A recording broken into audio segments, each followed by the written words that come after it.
प्रधानमंत्री नरेंद्र मोदी पहले संदेश देते हैं, उसके बाद आदेश देते हैं। प्रधानमंत्री नरेंद्र मोदी ने पिछले कुछ दिनों में जो अपील की उसका असर सब जगह देखने को मिल रहा है। और कुछ अगर इतिहास के पन्नों को पलटा जाए तो प्रधानमंत्री नरेंद्र मोदी ने अपील की थी लोगों से कि वे जनधन खाते खुलवा लें। फिर जब जनधन खाता खुला लोगों का तो फिर नोटबंदी हो गई, और नोटबंदी के दौरान इन्हीं जनधन खातों में, गरीब लोगों के खातों में अमीर लोगों ने पैसे डाल करके अपने पैसों को ज़्यादा से ज़्यादा बचाने की कोशिश की। फिर उसके बाद प्रधानमंत्री नरेंद्र मोदी ने कोरोना के समय में जनता कर्फ्यू लगाए जाने की अपील की। उसके बाद आदेश आया कि लॉकडाउन पूरी तरह से कायम कर दिया गया। उसके बाद प्रधानमंत्री नरेंद्र मोदी ने लोगों से ये अपील की कि वे इस पूरे एक साल गोल्ड की परचेजिंग ना करें, जिससे कि विदेशी मुद्रा भंडार बचे। फिर गोल्ड पर प्राइस बढ़ गए। उसी दौरान अपील ये भी की गई थी कि लोग कम से कम पेट्रोल और डीजल का इस्तेमाल करें, ईंधन का इस्तेमाल करें, कोशिश करें कि आप इसका संरक्षण करें, इसे बचाएं। और उसके कुछ समय बाद आदेश आया कि पेट्रोल और डीजल की कीमत बढ़ गई है। वर्क फ्रॉम होम के लिए भी प्रधानमंत्री नरेंद्र मोदी ने लोगों से अपील की थी। अब बात करेंगे उसी असर की। नमस्कार, मैं हूं आशीष त्रिपाठी आपके साथ। पश्चिम एशिया में बढ़ते तनाव का असर अब भारत के राज्यों में भी दिखाई देने लगा है। खाड़ी देशों में अस्थिर हालात, ऊर्जा आपूर्ति का बढ़ता दबाव, गैस संकट और कच्चे माल की कीमतें लगातार बढ़ती हुए देखते हुए प्रदेश में कब से ये व्यवस्था लागू होगी ये तो कहना मुश्किल है, लेकिन देश के कई राज्यों में ये व्यवस्था लागू हो चुकी है। जी हाँ, मैं बात कर रहा हूं वर्क फ्रॉम होम की। उत्तर प्रदेश सरकार ने एहतियाती कदम उठाने के संकेत देने शुरू कर दिया। संभावित आर्थिक और औद्योगिक संकट को ध्यान में रखते हुए प्रदेश के श्रम विभाग ने औद्योगिक इकाइयों, खास करके बड़ी औद्योगिक इकाइयों ने जिन संस्थानों और स्टार्टअप्स में सप्ताह में कम से कम 2 दिन वर्क फ्रॉम होम व्यवस्था लागू करने पर जोर दिया है। सरकार का मानना यह है कि इससे ऊर्जा की बचत होगी, परिवहन पर दबाव कम पड़ेगा और यदि हालात बिगड़ते हैं तो कर्मचारियों और उद्योगों पर उसका असर सीमित किया जा सकेगा।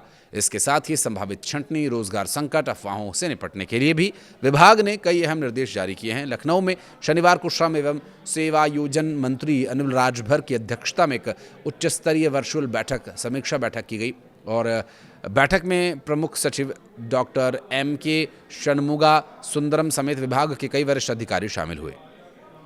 समीक्षा बैठक में पश्चिम एशिया के हालात और उसके भारत और उत्तर प्रदेश पर पड़ने वाले संभावित असर को लेकर विस्तार से चर्चा की गई। बैठक के दौरान विशेष रूप से होसून जलडमरू मध्य में व्यापार प्रभावित होने और खाड़ी देशों में पैदा हो रहे संकट पर चिंता जताई गई। अधिकारियों ने बताया कि यदि वैश्विक आपूर्ति श्रृंखला प्रभावित होती है तो ऊर्जा संकट गहरा सकता है, जिसका सीधा असर औद्योगिक उत्पादन और रोजगार पर पड़ेगा। बैठक में इस बात पर भी चिंता जताई गई कि कच्चे माल की बढ़ती कीमतों और गैस की कमी के कारण कई औद्योगिक इकाइयों का उत्पादन लगातार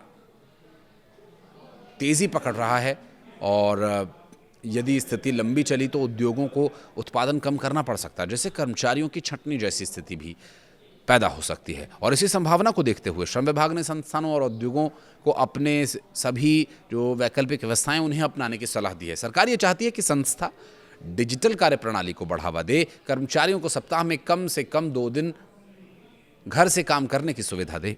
श्रम विभाग ने औद्योगिक इकाइयों को अलग अलग शिफ्ट्स में काम कराने के लिए भी प्रेरित करने के लिए कहा है।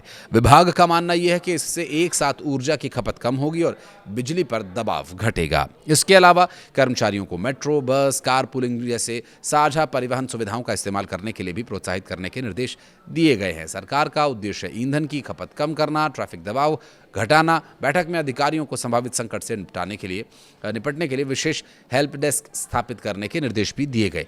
इन हेल्प डेस्क के जरिए श्रमिकों और कर्मचारियों को जरूरी जानकारी और सहायता उपलब्ध कराई जाएगी। साथ ही ई श्रम पोर्टल के डेटा का इस्तेमाल करके श्रमिकों तक सामाजिक सुरक्षा योजनाओं का लाभ पहुंचाने पर भी जोर दिया गया। विभाग ने निर्माण श्रमिकों के हित लाभ आवेदनों की हर महीने समीक्षा करने और विभागीय निर्माण कार्यों को तेजी से पूरा करने के भी निर्देश दिए। सरकार ने अधिकारियों को यह भी निर्देश दिया कि किसी तरह की अफवाह या भ्रामक जानकारी को तुरंत रोका जाए। श्रम विभाग चाहता है कि कर्मचारियों और श्रमिकों का तक केवल आधिकारिक और सही जानकारी ही पहुंचे, ताकि किसी तरह की घबराहट की स्थिति न बन सके। अधिकारियों को लगातार निगरानी रखने और हर स्तर पर अलर्ट रहने के लिए कहा गया है। उत्तर प्रदेश से पहले दिल्ली और महाराष्ट्र समेत कई राज्य भी ऊर्जा बचत और संभावित आर्थिक चुनौतियों को देखते हुए संस्थानों से वर्क फ्रॉम होम व्यवस्था बढ़ाने की अपील कर चुके हैं। और माना यह भी जा रहा है कि यदि पश्चिमी एशिया का संकट और गहराता है तो आने वाले समय में देश के कई राज्यों में ऐसी व्यवस्थाएं और व्यापक स्तर पर लागू की जा सकती हैं। कुछ कहना चाहें तो ज़रूर बताइएगा कमेंट सेक्शन में, और वीडियो को यहाँ तक देखने